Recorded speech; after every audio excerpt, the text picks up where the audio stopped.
का केवी क्लासेस में most welcome है।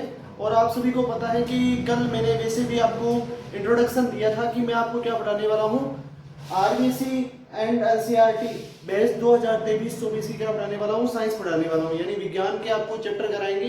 तो आप सभी को पता होगा कि जो रसायन विज्ञान है, जीव विज्ञान है और भौतिक विज्ञान है, और बात करते हैं पर्यावरण विज्ञान यानी केमिस्ट्री, बायो, फिजिक्स और इन्वायरमेंट के आपके सभी के क्या है, अलग अलग टॉपिक हैं। तो हम बड़े आराम से एक एक टॉपिक को आराम से हल करेंगे। और आज हम लेंगे केमिस्ट्री के टॉपिक को छोड़कर, आज पहले देखो बायो के है ना, जिसे बायोलॉजी की बात करते हैं, जीव विज्ञान की बात करते हैं। तो आपके जीव विज्ञान के चैप्टर है जैसे कि ये जीव प्रक्रम आ गया, और इससे अगला चैप्टर नियंत्रण और समन्वय यानी कंट्रोल एंड कोऑर्डिनेशन का आ गया।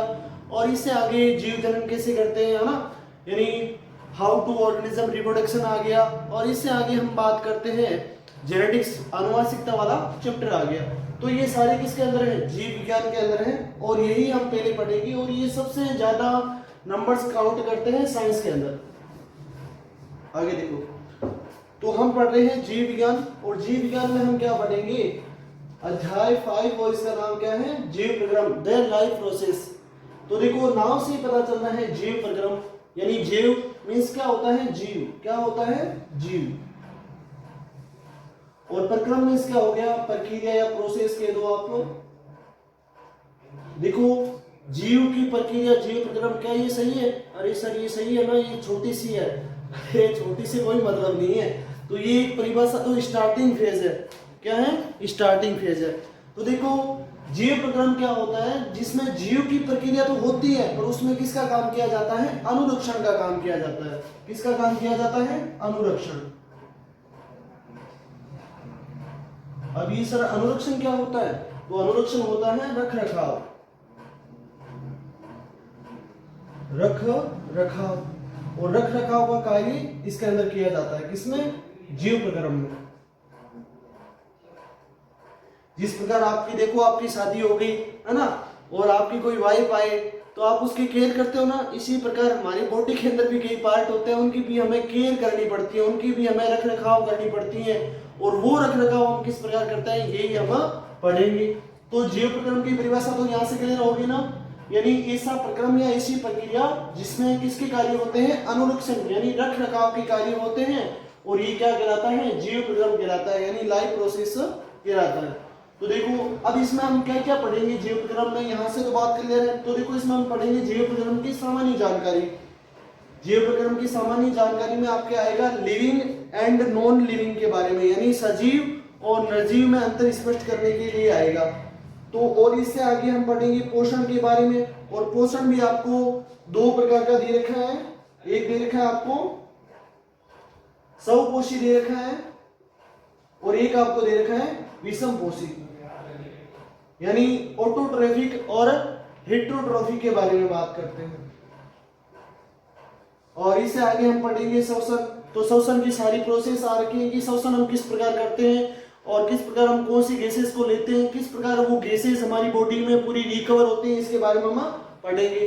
और इसके बाद में हम पढ़ेंगे परिवहन तंत्र के बारे में। तो परिवहन तंत्र में आपके मोस्ट दो ही पॉइंट दे रखे हैं, एक तो दे रखा है रक्त के बारे में, और एक दे रखा है आपके हार्ट यानी हृदय के बारे में दे रखा है।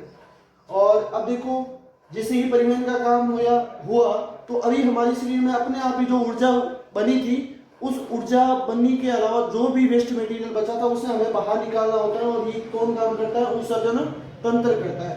अब यहाँ से ध्यान दो, ये सभी नाम आ रहे हैं तंत्र। तंत्र का मतलब क्या होता है, समूह, यानी इसमें केवल एक ही भाग, कोई भी अंग का एक ही भाग पार्ट नहीं होता। जैसे हम बात करते हैं श्वसन की, तो इसमें देखो नासाद्वार भी आ जाता है ना, और स्वर यंत्र भी आ जाता है, श्वास नली भी आ जाती है, और कुपिकाएं भी आ जाती हैं, यानी इस प्रकार के भागों से मिलकर बनाया। तो इसीलिए सबके लास्ट में क्या आ रहा है, तंत्र आ रहा है। और इसके बाद में हम जो भी इस पार्ट में आपके कोई भी और टॉपिक, जैसे पादप की बात होगी, कोई अन्य जीव जंतु की बात होगी, वो भी जो आउट ऑफ सिलेबस है वो भी इसमें हम बात करेंगे। तो अभी ध्यान दें, यहां तक की बात कंप्लीट हो गई है कि जीव प्रक्रम क्या होता है, यानी ऐसी प्रक्रम या ऐसी प्रक्रिया जिसमें किसके कार्य होते हैं, अनुरक्षण यानी रख रखाव के कार्य होते हैं। आगे देखो,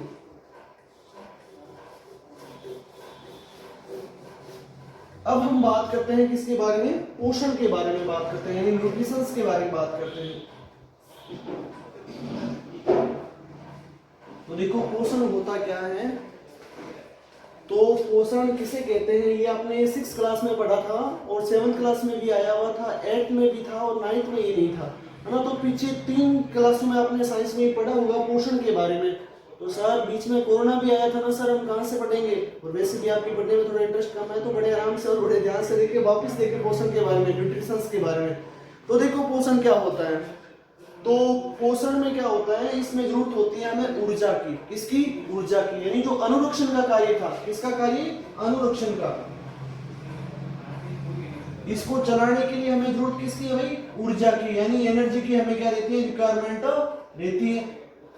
अब इस ऊर्जा, ये ऊर्जा कहां से आती है सर, ऊर्जा ना उड़ के आती है, उड़ के आती है क्या, नहीं आती। तो ऊर्जा कहां से आती है, ऊर्जा आती है भोजन से, कहां से आती है, भोजन से।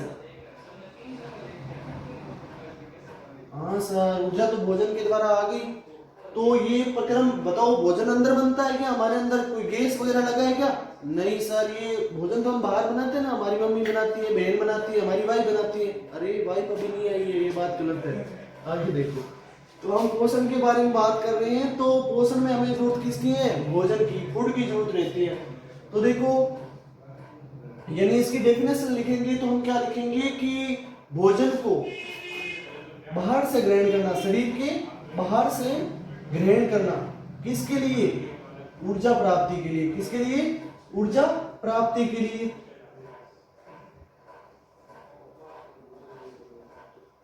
और ये ऊर्जा प्राप्ति के लिए हमने किसको ग्रहण किया था, पोषण को, और ये क्या कहलाता है, भोजन को ग्रहण किया था, और ये कहलाता है पोषण कहलाता है। यानी पोषण की डेफिनेशन क्या होगी, यानी भोजन को शरीर के बाहर से ऊर्जा प्राप्ति के लिए ग्रहण करना क्या कहलाता है, पोषण कहलाता है। अब देखो, अब बात होगी हमारे शरीर में ऊर्जा अभी आ गई है, अब इस ऊर्जा को आगे एक एक अंग तक किस प्रकार शुद्ध रूप से पहुंचाना है, तो इसमें अभी ऊर्जा आ गई है। अब ये ऊर्जा एक पदार्थ अकेले नहीं जाती, इसमें जरूरत होती है ऑक्सीजन की, किसकी जरूरत होती है, ऑक्सीजन की। क्या ऑक्सीजन परिवहन के द्वारा आती है क्या, नहीं, ऑक्सीजन आती है श्वसन के द्वारा, किसके द्वारा आती है, श्वसन के द्वारा। यदि आप इसको लिखना चाहो तो लिख लो, पोषण की परिभाषा लिख लो, ऊर्जा प्राप्ति के लिए, ऊर्जा प्राप्ति के लिए यानी एनर्जी की रिक्वायरमेंट के लिए भोजन को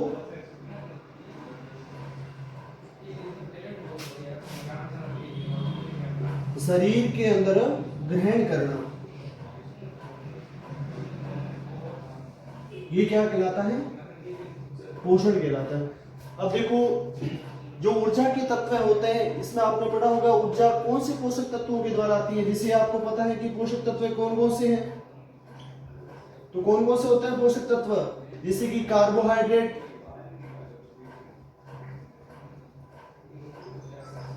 प्रोटीन, वसा, विटामिन और खनिज लवण। तो अब बताओ, ये जो पोषक तत्व हैं, ये क्या काम करते हैं, वृद्धि और विकास का काम करते हैं, किसका काम करते हैं, शरीर में वृद्धि और विकास का, यानी ग्रोथ एंड डेवलपमेंट का काम करते हैं हमारी जो न्यूट्रिएंट्स हैं। अगर देखो, अब जो कार्बोहाइड्रेट है, क्या इसके द्वारा हमारे शरीर की ग्रोथ हो सकती है क्या, नहीं, ये कार्बोहाइड्रेट सिर्फ और सिर्फ हमारे शरीर में काम करता है ऊर्जा का, किसका काम करता है, ऊर्जा का। और ये हमारे शरीर में ऊर्जा की टोटल कितनी रिक्वायरमेंट, कितनी परसेंटेज बनाता है, 50 से 79% बनाता है हमारी ऊर्जा। कौन ना, और एक ही पोषक तत्व और उसका नाम है कार्बोहाइड्रेट। इससे आगे देखो, प्रोटीन की बात करते हैं, क्या प्रोटीन के द्वारा हमें ऊर्जा की प्राप्ति होती है, नहीं। तो प्रोटीन के द्वारा किसकी प्राप्ति होती है, ग्रोथ यानी वृद्धि सारी किसकी वजह से होती है, हमारी प्रोटीन्स के कारण होती है। जैसे कोई एक्सरसाइज वगैरह करता है, कोई जिम वगैरह ज्वाइन किया होता है, तो वो क्या सेवन करता है, प्रोटीन्स का सेवन करता है। इससे आगे हम बात करते हैं वसा की। तो देखो, जब कार्बोहाइड्रेट एक्टिव नहीं रहता, तब हमारे शरीर में काम करती है फैट, वसा काम करता है। इससे आगे देखो, जो विटामिन और खनिज लवण है, ये हमारे शरीर में क्या बनाते हैं, एंटीबॉडी बनाते हैं। क्या बनाते हैं, एंटीबॉडी, यानी हमारी शरीर की इम्यूनिटी बूस्ट करते हैं विटामिन और खनिज लवण। तो ये सभी स्क्रीनशॉट ले लें इसका और आगे लिखो। तो आगे हम बात करते हैं, पोषण की बात कंप्लीट हो चुकी है और आगे हम बात करेंगे किसके बारे में, श्वसन के बारे में।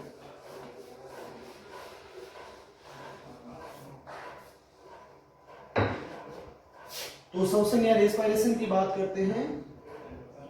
तो देखो आपने पीछे कई कक्षाओं में पढ़ा होगा कि श्वसन क्या होता है, कि हाँ सर पढ़ा है ना, हमने क्या पढ़ा है, तो फिर आपने पढ़ा होगा कि ऑक्सीजन को अंदर शरीर के अंदर ग्रहण करना तथा CO2 को बाहर छोड़ना, है ना, ये पढ़ा होगा आपने।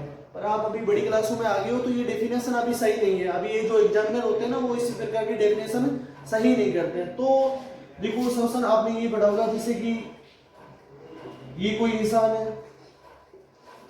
है ना, तो ये मान लो रनिंग वगैरह करता है, कोई शादी में गया हुआ था, ये डांस कर रहा है, तो ये हाँ बजाता है, तब इसे किसकी जरूरत होती है, ऑक्सीजन की। किसकी जरूरत होती है, ऑक्सीजन की। और ये ऑक्सीजन कहां से आएगी, कोई प्लांट से आएगी ना, और ये प्लांट कहेगा कि हाँ भाई ले मैं तेरे को क्या दूंगा, ऑक्सीजन। क्या दूंगा, ऑक्सीजन, है ना। अब प्लांट ना ऑक्सीजन दे रही, प्लांट को भी किसी की रिक्वायरमेंट है, और वो कौन सी गैस है, CO2, कार्बन डाइऑक्साइड। कौन सी है, कार्बन डाइऑक्साइड। अब देखो यानी ये परिभाषा आपने छोटी कक्षाओं में पढ़ी होगी, डेफिनेशन कि ऑक्सीजन को शरीर के अंदर ग्रहण करना तथा CO2 को बाहर छोड़ना क्या कहलाता है, श्वसन कहलाता है। तो देखो ये परिभाषा अभी उतनी सही नहीं है। तो श्वसन क्या होता है कि अभी आपको पता है कि आपके बन रही थी ऊर्जा, और ये ऊर्जा किसका रूप होती है, ग्लूकोज का रूप होती है। जैसे आप कभी बीमार हो जाते हो, आपके कोई दादा है दादी है बीमार हो जाते हैं, तो डॉक्टर वगैरह इंजेक्शन बहुत कम लगाते हैं। डॉक्टर क्या कहते हैं, पहले आप ग्लूकोज लगा लो ताकि आपकी बॉडी में एक बार क्या बन जाए, एनर्जी बन जाए, ऊर्जा बन जाए, है ना। तो वो लगाता है आपकी ग्लूकोज। क्या लगाता है, ग्लूकोज। अब देखो यहां हम पढ़ रहे हैं और आपको पता है ग्लूकोज का फॉर्मूला क्या होता है, C6H12O6, है ना। तो ये ग्लूकोज का फॉर्मूला है C6H12O6। अब इस ग्लूकोज के ऑक्सीकरण से क्या आ रही है, श्वसन के द्वारा कौन सी गैस आ रही है, एक इंसान में ऑक्सीजन आ रही है ना। ग्लूकोज के ऑक्सीकरण से, ऑक्सीकरण क्या होता है, ऑक्सीजन का जुड़ना, है ना, O2+। तो देखो ऑक्सीजन का जुड़ना, और इससे अभी क्या प्राप्ति होगी, आगे जो ऊर्जा बन रही थी वही आगे बनेगी, क्योंकि यहाँ ग्लूकोज आ रहे हैं, और ग्लूकोज का आपको पता है विखंडन होकर क्या प्राप्ति होती है हमें, ऊर्जा की, है ना। किसकी प्राप्ति होगी हमें, ऊर्जा की। और ये प्रोसेस क्या कहलाती है, ये जो प्रोसेस है, ये जो प्रक्रिया है, और ये कहलाती है श्वसन। क्या कहलाती है, श्वसन। यानी अभी ये परिभाषा क्लियर है ना। और ये सारा काम होता कहाँ है, हमारी सेल्स में, हमारी कोशिकाओं के अंदर होता है, सेल्स एंड टिश्यू में।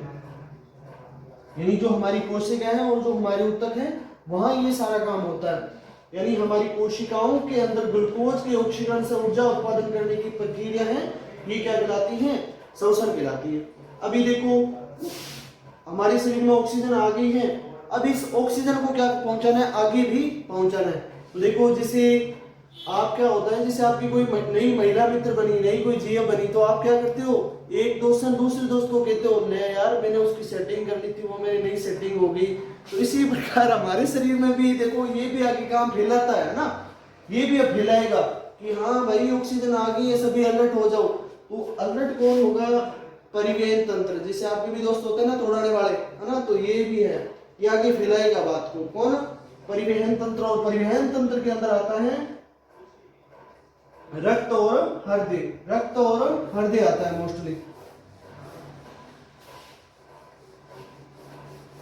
तो अभी जो ऑक्सीजन थी वो कहाँ मिल जाएगी, रक्त के अंदर, है ना। अभी रक्त के अंदर मिलेगी। अभी ये रक्त तो केवल तरल रूपित है, अब इस तरल को आगे पंप करने का काम करेगा हमारा हृदय। कौन करेगा, हमारा हृदय। और ये पंप कहाँ करेगा, हमारी ऊतक वह कोशिकाओं में करेगा, है ना। ये ऊतक व कोशिकाओं में ये परिवहन कर देगा। अब आगे इसमें क्या होगा कि जैसे ही इसमें परिवहन कर दिया तो ऊर्जा, जो ऊर्जा की रिक्वायरमेंट थी वो सारी रिक्वायरमेंट अभी क्या हो जाएगी, कंप्लीट हो जाएगी। अब हमारे शरीर में कोई वेस्ट एनर्जी रहेगी, उसको शरीर से बाहर पहुंचाना भी होता है। और ये प्रक्रम कौन करता है? उत्सर्जन तंत्र। कौन करता है? उत्सर्जन तंत्र करता है, यानी एक्सक्रीटरी सिस्टम करता है। तो देखो उत्सर्जन क्या होता है, यानी शरीर से अपशिष्ट पदार्थों को बाहर निकालना क्या कहलाता है? उत्सर्जन तंत्र कहलाता है। और इसी प्रकार आप अन्य जानकारी में देखो, बीच में जैसे पॉइंट थे अमीबा की, वो अन्य पॉइंट्स हैं। अमीबा का आ गया, पादप के बारे में कोई भी जानकारी आ गई, है ना, ये सारे हम इसी में पढ़ेंगे। तो देखो जीव प्रकरण में हमें क्या पढ़ा है, यानी जो जीव प्रक्रम है इसमें किसका कार्य किया जाता है? अनुरक्षण का। किसका कार्य किया जाता है? अनुरक्षण का। अब अनुरक्षण का कार्य हो गया, अब अनुरक्षण के काम के लिए हमें जरूरत किसकी है भाई? ऊर्जा की। किसकी जरूरत होती है? ऊर्जा की, है ना। और ये ऊर्जा, अब इस ऊर्जा में क्या प्लस में क्या जोड़ता है? ऑक्सीजन। क्या जोड़ता है? ऑक्सीजन। और ये काम क्या हो गया? शोषण। क्या हो गया? शोषण। और इस ऊर्जा प्राप्ति के लिए हमें क्या ग्रहण किया था? भोजन। और ये काम क्या हो गया? पोषण। अब इस ऑक्सीजन को आगे पूरे शरीर में पहुंचाना है, तो वो काम कौन करेगा? परिवहन तंत्र। कौन करेगा? परिवहन तंत्र करेगा, है ना। और परिवहन तंत्र का सारा काम हो गया, सभी भागों तक कोशिकाओं और ऊतकों में सभी एनर्जी पहुंच गई। अब वो जो वेस्ट एनर्जी होगी, जो वेस्ट प्रोडक्ट होंगे, उसको बाहर को निकालेगा, उत्सर्जन तंत्र निकालेगा। और यही हम अभी तक पढ़े हैं। और अब देखो हम थोड़ी बहुत देख लेते हैं जीव प्रक्रम की सामान्य जानकारी। जीव प्रक्रम की सामान्य जानकारी, तो देखो आपकी किताब में पृष्ठ पर देखो, पहले ही पेज पे देखो आपके लिख रखा है सजीव और निर्जीव के बारे में। किसके बारे में लिखा है? सजीव एंड निर्जीव, यानी living organism and non living organism के बारे में लिखा हुआ है।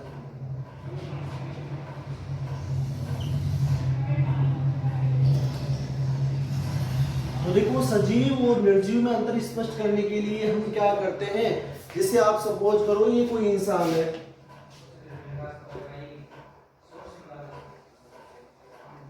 नहीं ह्यूमन बॉडी है,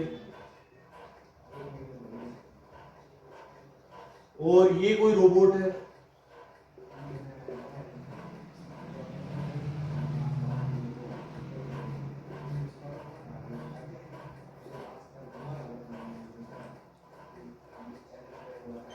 तो अब ध्यान से देखिए क्या अब इस रोबोट और हम ह्यूमन बॉडी में ये देखकर बता सकते हैं कि ये सजीव है निर्जीव है। तो देखो सजीव और निर्जीव में आपकी किताब में दो मापदंड दे रखे हैं। एक मापदंड है सामान्य मापदंड और दूसरा मापदंड दे रखा है आपकी बुक में वैज्ञानिक मापदंड। कौन सा मापदंड? वैज्ञानिक मापदंड।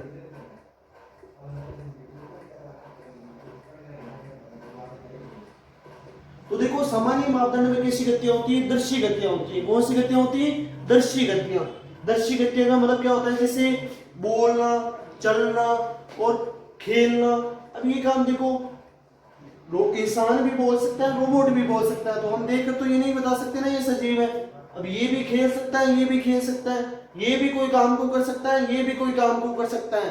तो यानी हम किसी को देखकर नहीं बता सकते कि वो सजीव है या निर्जीव है। तो हम सामान्य मापदंड के द्वारा ये नहीं बता सकते कि वो सजीव है या निर्जीव है। तो देखो दूसरा मापदंड कौन सा आता है? वैज्ञानिक मापदंड। कौन सा आता है? वैज्ञानिक मापदंड। तो इस वैज्ञानिक मापदंड में कौन सी गतियां होती हैं? अदृश्य गतियां। अदृश्य गतियां, या इसे बोलते हैं आणविक गतियां। क्या कहते हैं? आणविक गतियां, यानी अणु की गतियां होती है इसमें। जैसे देखो अदृश्य गतियां, इसकी एक ट्रिक है।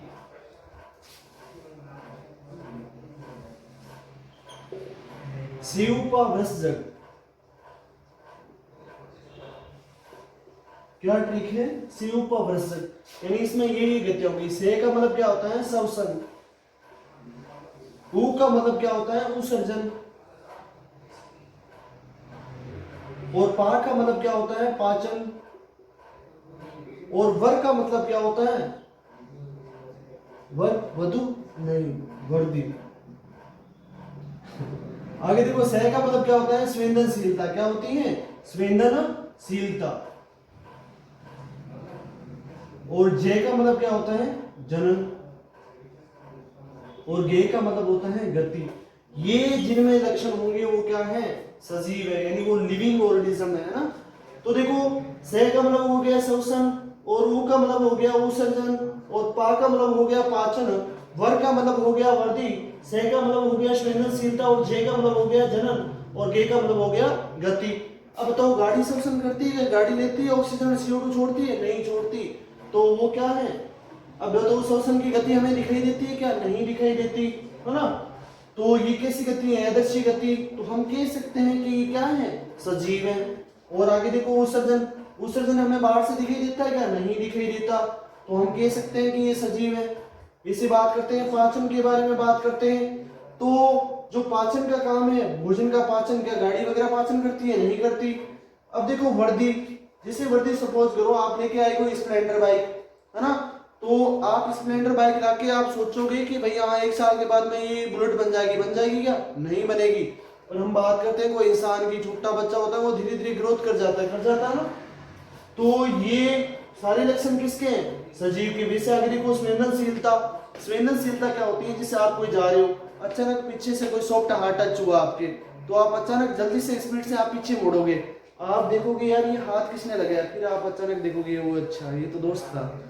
तो ये सारा काम ऐसा गाड़ी में होता है क्या, नहीं होता है ना। तो संवेदनशीलता सजीव में पाई जाती है। और जय का मतलब होता है जनन। अब आप सपोज करो कोई कार लेके आएगी, उसकी छोटी छोटी बच्चियां हो जाएगी क्या पीछे, नहीं होगी, तो हम कह सकते हैं कि वो क्या है, निर्जीव है ना। और हमारे में ऐसे होता है, हम कोई भैंस ले आओ है ना, तो थोड़े समय बाद में आप जनन वगैरह कराओ, उनके बच्चे हो जाएंगे। यानी ये सारे लक्षण किसमें है, सजीव में है। किसमें है, सजीव में। तो यहाँ तक सभी को समझ में आ गया होगा। तो थैंक यू, सभी इस वीडियो को लाइक एंड सब्सक्राइब करें, और इसी के साथ में हम कल पढ़ेंगे पोषण के बारे में।